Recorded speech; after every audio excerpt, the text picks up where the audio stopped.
बिस्मिल्लाहिर्रहमानिर्रहीम। मेरा नाम डॉक्टर असद महमूद है। आज हम आपको बताएंगे कि मछली के मुंह में जुबान क्यों नहीं होती, मछली पानी में क्यों तैरती है, मछली ज़िबा नहीं की जाती लेकिन फिर ये हलाल कैसे है। हजूर नबी करीम सल्लल्लाहु अलैहि वसल्लम और हजरत अली करमल्लाहु वजहुल करीम ने मछली के हवाले से क्या इरशाद फरमाया, यही हमारी आज की वीडियो का मौजू होगा। और आज हम आपको मछलियों के मुतालिक हैरान कुन हकाइक बताएंगे। नादरीन, मछलियां आबी जानवर हैं जिन्हें सर्द खून वाला जानवर भी कहा जाता है। छिलकों से ढका हुआ जिस्म और पानी में तैरने के लिए बने खुसूसी पर और गलफड़ों से लेस मछलियां खुले समुंदर, दरियाओं, झीलों से लेकर पहाड़ी झरनों, समंदर की अथाह गहराइयों में पाई जाती हैं। मछली दुनिया भर में इंसानों की समुद्री ग़िज़ाई जरूरियात पूरा करने के लिए निहायत अहम रोल प्ले करती हैं। खा वो समुंदर हो या खुले आबी मकामात से शिकार की जाए या उनकी परवरिश इंसान के बनाए हुए माही खानों में, मछली घरों में क्यों ना की जाए। नादरीन, मारूफ किताब मकाशिफतुल कुलूब के सफा नंबर 169 में लिखा हुआ है कि अल्लाह रब्बुल इज्जत ने तमाम जानवरों के मुंह में जुबान रखी हुई है, मगर वाहिद मछली है जिसके मुंह में जुबान नहीं रखी गई। मछली के मुंह में जुबान ना होने की वजह यह है दोस्तों कि अल्लाह ताला ने तमाम फरिश्तों को हजरत आदम अलैहिस्सलाम को सजदा करने का हुक्म दिया, तो उस मौका पर इब्लीस ने सजदा करने से इनकार कर दिया। तो उस मौका पर अल्लाह रब्बुल इज्जत ने उसे मसख शुदा सूरत में जमीन पर फेंक दिया। नादरीन, इब्लीस समंदरों की तरफ निकल गया जहां उसकी सबसे पहले मुलाकात पता है किससे हुई है? समुद्रों में मछली से हुई है। शैतान ने हजरत आदम अलैहिस्सलाम की तख्लीक का किस्सा मछली को भी सुनाया और कहा कि आदम समुंदर और दरियाओं का शिकार करेगा और मछलियों को अपनी खुराक बनाएगा, जिस पर मछली ने तमाम दरियाई जानवरों को हजरत आदम अलैहिस्सलाम की तख्लीक की कहानी सुनाई। मछली को यह कहानी सुनाने की वजह से जुबान जैसी नेमत से अल्लाह ताला ने महरूम कर दिया। एक दिन एक शख्स हजरत अली करमल्लाहु वजहुल करीम की खिदमत में हाजिर हुआ और पूछने लगा कि हर जानवर के मुंह में जुबान होती है मगर मछली के मुंह में जुबान क्यों नहीं होती, और मजीद ये पूछा कि सिर्फ मछली पानी में क्यों रहती है। हजरत अली करमल्लाहु वजहुल करीम ने इरशाद फरमाया कि अल्लाह ने मछली के मुंह में जुबान भी दी थी और उसको ये ताकत भी दी थी कि खुश्की पर चल सके, मगर अफसोस कि उसने खुद पर जुल्म किया और अल्लाह ताला की उन नेमतों से महरूम हो गई। वो शख्स कहने लगा कि कौन सा जुल्म? तो हजरत अली करमल्लाहु वजहुल करीम ने फरमाया कि जब अल्लाह ने हजरत आदम अलैहिस्सलाम में रूह फूंकी और यह हुक्म दिया कि हर फरिश्ता आदम को सजदा करे, तो तमाम फरिश्तों ने हजरत आदम अलैहिस्सलाम को सजदा किया, मगर इब्लीस ने इनकार कर दिया और कहने लगा कि मैं आदम से बेहतर हूं, और कहने लगा कि अल्लाह ने मुझे आग से पैदा किया और आदम को मिट्टी से, मैं आदम को सजदा क्यों करूं। अल्लाह की नाफरमानी का मुर्तकिब हुआ और यह कहने लगा कि मैं आदम से बेहतर हूं। इस जुर्म की पादाश में इब्लीस को जन्नत से निकाल दिया गया और वो बदसूरत बनाकर जमीन पर गिरा दिया गया। इब्लीस हसद और नफरत के साथ चीखने लगा और सबको बताने लगा कि इंसान जमीन में सब पर जुल्म करेगा।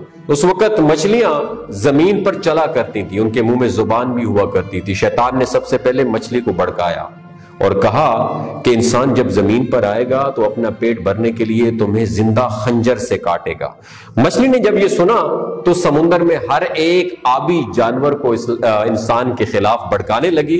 तो यूं अल्लाह रब्बुल इज्जत ने मछली के मुंह से जुबान को गायब करके उसके मुंह में मुबाल पैदा कर दिया।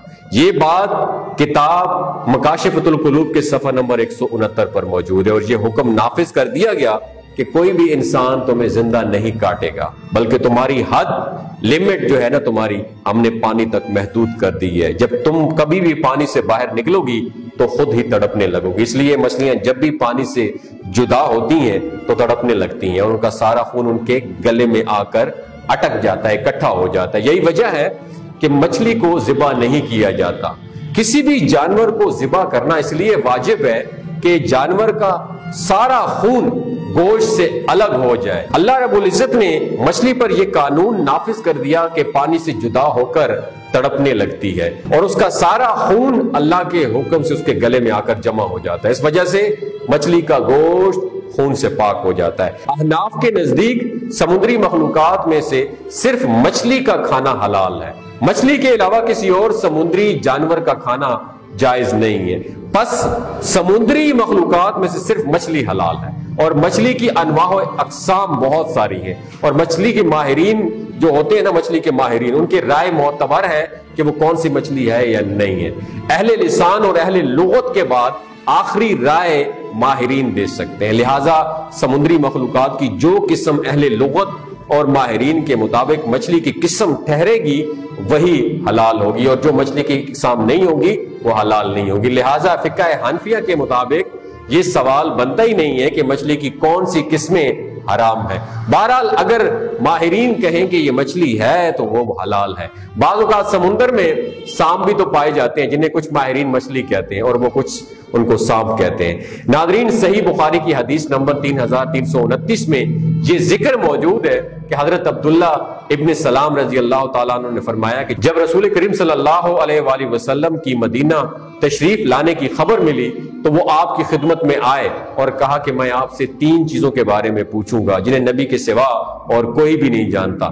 قیامت کی سب سے پہلی علامت کیا ہے؟ وہ کون سا کھانا ہے جو سب سے پہلے جنتیوں کو کھانے کے لیے دیا جائے گا، اور وہ کس چیز کی وجہ سے بچہ اپنے باپ کے مشابہ ہوتا ہے؟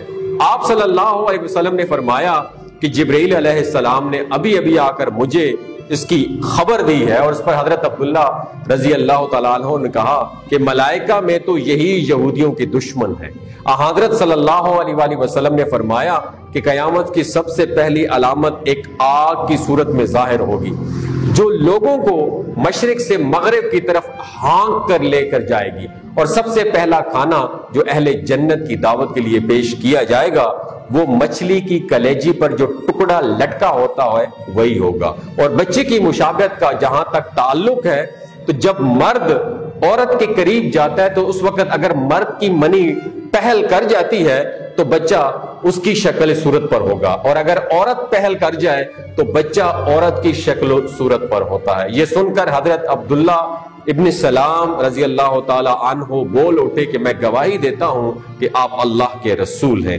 ناظرین، دین اسلام کے حوالے سے مچھلی انتہائی اہم جانور ہے جس کا اسلام کے کئی واقعات میں ذکر موجود ہے، جس طرح حضرت موسیٰ علیہ السلام اور حضرت خضر علیہ السلام کے واقعات میں بھی مچھلی کا ذکر ملتا ہے۔ اس طرح حضرت سلیمان علیہ السلام کے حوالے سے بھی مچھلی کے واقعات موجود ہیں۔ اس طرح نبی کریم صلی اللہ علیہ وآلہ وسلم کی مبارکہ احادیث میں بھی مچھلی کا ذکر موجود ہے۔ دوستوں، مچھلی کے متعلق یہ انفارمیشن اگر آپ کو اچھی لگی ہو تو اسے ضرور شیئر کیجیے گا۔ اپنا اور اپنے ساتھ جڑے رشتوں کا خیال رکھیے۔ اللہ حافظ۔